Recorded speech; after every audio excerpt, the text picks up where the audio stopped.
Alors le Demand Side Management, c'est de demander à des clients de consommer moins pour une durée limitée à notre demande.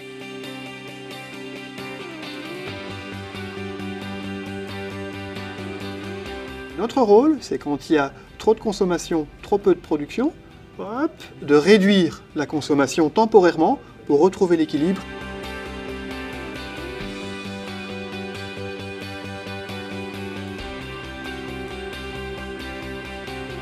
Ici, j'ai un exemple très concret d'un client qu'on a activé au début de l'automne. C'est un client qui est actif dans la sidérurgie. Toute la journée, il prélève entre 7 et 8 mégawatts.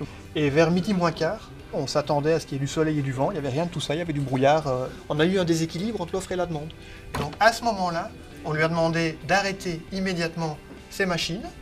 Et nous avons pu remettre à disposition sur le marché toute sa puissance qui ne consommait pas, de l'ordre de 7 mégawatts pendant une heure.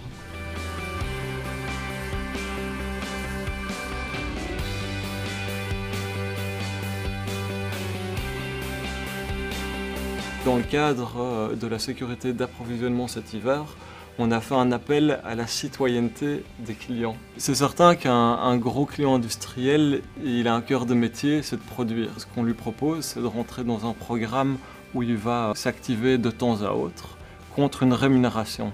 Un deuxième élément qui peut le motiver, c'est évidemment sa contribution à la transition énergétique.